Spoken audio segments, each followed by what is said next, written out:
Bonjour, aujourd'hui je vais commencer une série de vidéos qui parlera du matériel que j'utilise dans mes coloriages. Alors il faut savoir, je l'ai déjà dit dans d'autres vidéos, et d'ailleurs si vous consultez un peu ma chaîne, vous verrez qu'il y a quelques vidéos qui parlent de ça, que à la base j'ai découvert le scrapbooking. Et depuis 5 ans, je fais du scrap. J'allais dire je faisais parce que pour l'instant je ne pratique plus du tout, je me concentre essentiellement sur le colo. Mais je sais que je retournerai au scrap à un moment donné. C'est cyclique, à un moment on a l'impression qu'on a fait le tour de quelque chose et on a envie de changer, mais, mais après on y revient, l'envie se refait sentir. Donc là je vous fais une petite vue de ma scrap room. Donc c'est une chambre qui s'est libérée quand un de mes enfants est parti et mon mari m'a aidé à pouvoir la transformer en pièce qui m'appartient à moi uniquement. Et d'ailleurs, voilà, j'ai ce petit cadre et cette petite citation que je n'ai jamais changée parce que oui, pour moi, c'est une pièce de thérapie. L'art-thérapie m'a sauvé littéralement la vie et je pratique de manière un peu frénétique suivant mes horaires de travail et mes horaires de maman évidemment, mais dès que j'ai du temps libre, je me consacre essentiellement à ça. Donc maintenant, je vais basculer le téléphone en fixe pour vous montrer ce qui pour moi est important dans le matériel à avoir pour faire du scrap. Alors attention, parce que rien qu'en disant cette phrase, il y a déjà un paradoxe, parce que je vous l'ai dit dans mes vidéos pour les livres à colorier, j'ai l'âme d'une collectionneuse et j'ai un petit problème de achat compulsif, donc j'ai acheté énormément de matériel. Mais je l'utilise. C'est pas du matériel qui reste figé et que je n'utilise pas. Je l'utilise ou je l'utilisais, mais je veux dire je le réutiliserai. Voilà. Donc je vais vous installer sur le trépied et commencer à vous filmer la première partie de cette série de vidéos. Tout d'abord, un petit accessoire qui se trouve dans les magasins de loisirs créatifs ou sur Amazon. Je l'ai acheté sur Amazon. C'est cette petite roue chromatique. Alors, bien que le coloriage soit un moment de détente, quand on a envie de performer un peu, il est important de connaître un minimum comment fonctionnent les couleurs complémentaires, les couleurs opposées, les couleurs adjacentes, tout ce genre de choses. Et cette petite roue, moi, m'aide à me discipliner dans le choix de mes couleurs et dans un esprit raisonnable dans l'utilisation des couleurs. Sinon, j'ai tendance à en utiliser beaucoup trop. Et j'ai souvent une expression qui me concerne, je passe très souvent du classe au kitsch parce que j'ai tendance à vouloir en faire trop quand je fais quelque chose. Et du coup, quand on met trop de couleurs dans un colo, on perd complètement la notion de point de vue. Donc, cette roue chromatique m'aide à me centrer et à choisir mes couleurs pour rester dans quelque chose d'harmonieux et de complémentaire. Donc je l'utilise assez régulièrement. L'utilisation de la roue chromatique, je le fais à ma sauce, je n'ai pas appris. Et il y a des vidéos très détaillées sur YouTube qui vous expliquent comment l'utiliser à bon escient. Ensuite, j'ai ce livre, Le nuancier d'aquarelle, qui vous explique comment faire les mélanges pour obtenir absolument toutes les gammes de couleurs que vous voulez. Donc par page, vous avez la palette de base avec les couleurs qui vous concernent et vous voyez ce que vous obtenez en ajoutant une couleur. Voilà. Donc ici, on part du jaune citron et en ajoutant chaque fois ces couleurs-là, vous voyez ce que vous obtenez. Tout est indiqué. Et c'est comme ça dans tout le livre. Pour éclaircir l'aquarelle, c'est pas comme avec l'acrylique, on ne met pas de blanc, on met de l'eau. L'aquarelle est un médium qui est assez impressionnant, c'est ce mot-là que je vais utiliser, à utiliser parce que l'aquarelle, elle a, bien qu'on ait une ligne directive, qu'on veut colorier ou mettre de la couleur d'une certaine façon, moi je trouve que l'aquarelle elle a sa propre vie, elle se diffuse suivant le papier qu'on utilise, suivant l'eau qu'on met, suivant le pinceau qu'on utilise, suivant le pigment qu'on met sur le pinceau, et du coup bien qu'on ait une ligne directrice, on n'obtient jamais deux fois la même chose avec l'aquarelle, c'est toujours aléatoire. et c'est jamais, à mon sens, ce n'est jamais laid. Moi, personnellement, l'aquarelle, je l'utilisais soit pour coloriser des petits tampons que je faisais dans le scrap, dans mon art journal, soit je faisais un art journal aquarelle. Si ça vous intéresse de voir un peu ce que je faisais, n'hésitez pas à me le dire en commentaire et je ferai une vidéo un peu plus détaillée sur l'art journal pour ne pas tout mélanger. Ensuite, j'ai la même chose mais avec l'acrylique. Donc ici aussi, ça vous explique comment obtenir des couleurs, des nuances, en n'ayant pas forcément une palette extrêmement diversifiée. Et je trouve que ça aide beaucoup. Vous voyez ici les tons de la couleur, donc avec une même couleur, vous pouvez obtenir différentes nuances du bleu.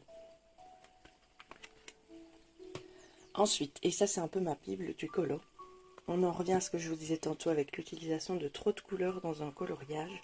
Ce livre, qui contient 2500 associations de couleurs, est vraiment pour moi un très très bon outil quand je fais des coloriages. Je vais vous montrer comment il se présente. Je prends une page au hasard. Voilà. Vous avez une série de couleurs qui est mise ici.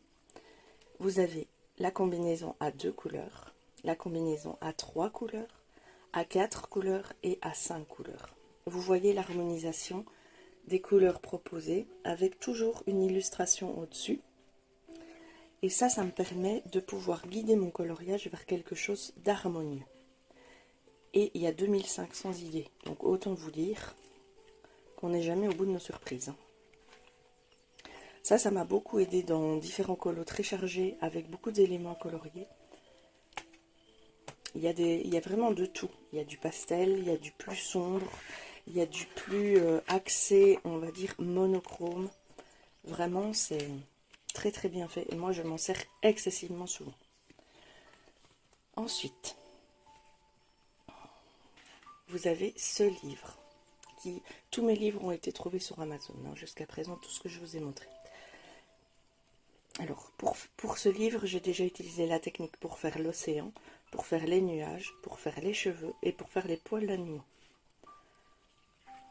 Donc, quand on l'ouvre, il est en anglais. Vous avez une petite présentation du matériel, des techniques. Il est plus axé pour ceux qui dessinent que pour ceux qui colorient. Mais je trouve quand même qu'il aide énormément. Ici, vous voyez, en noir et blanc, pour faire les ombrages. Pareil pour les cheveux. Vous avez chacun une série de 4 illustrations qui vous permet d'apprendre à faire des effets. Donc toute la première partie est basée sur le noir et blanc, le dessin à proprement parler et les ombrages. Et ensuite, vous avez l'aspect colorié. Voilà.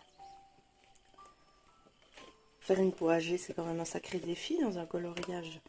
Et pourtant, c'est envisageable. Je me sers aussi pas mal de ce livre pour avoir une idée de vers quoi je vais aller. L'effet brique, vous voyez ?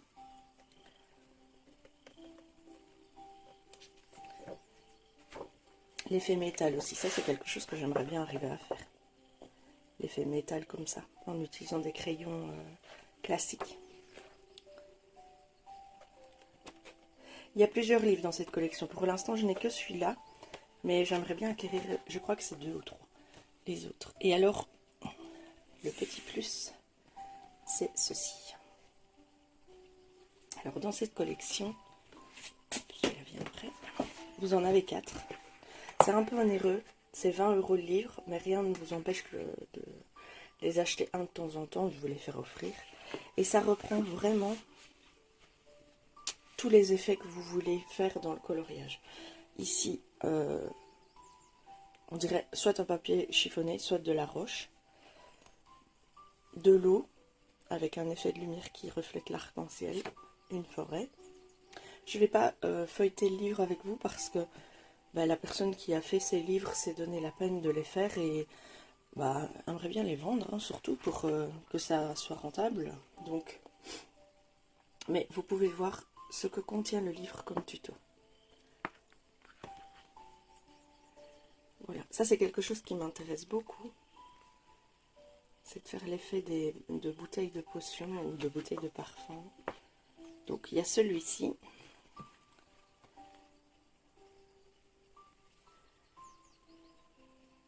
Et dedans vous avez des pages d'exercice pour vous entraîner avant de vous entraîner dans les colos proprement parlé.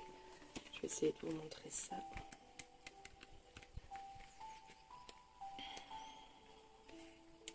Et alors dedans, il propose toujours, vous voyez par exemple, ici à la fin du chapitre, vous pouvez vous exercer.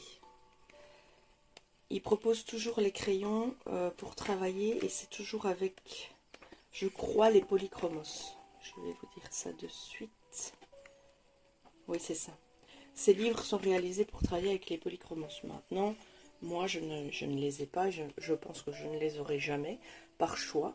Et je choisis des crayons qui s'approchent de ce que eux proposent et ça fonctionne très bien. Dans ce livre-ci, j'ai utilisé déjà ce tutoriel-ci. J'ai aussi utilisé le tutoriel pour faire le visage. Bien que pour l'instant, je ne sois pas encore assez rodée aux techniques d'ombrage pour les peaux humaines. Et je vais vous montrer, voilà ce que ça donne, l'utilisation du tutoriel. Je suis très très contente de ce que j'ai réussi à obtenir. Donc ici vous avez tout ça.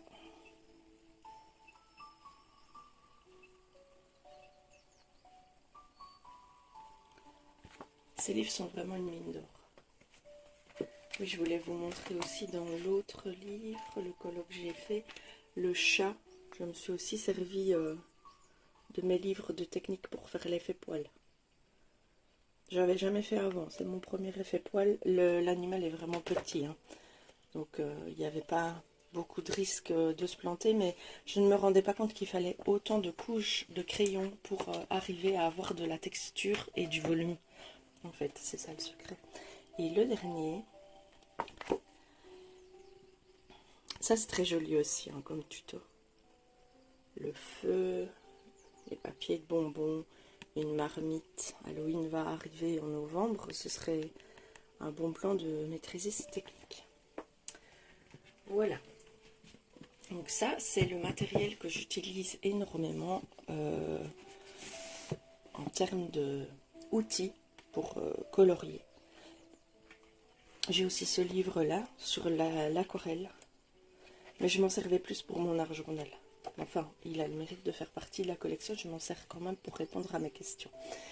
Voilà la première partie de cette série de vidéos concernant mon matériel.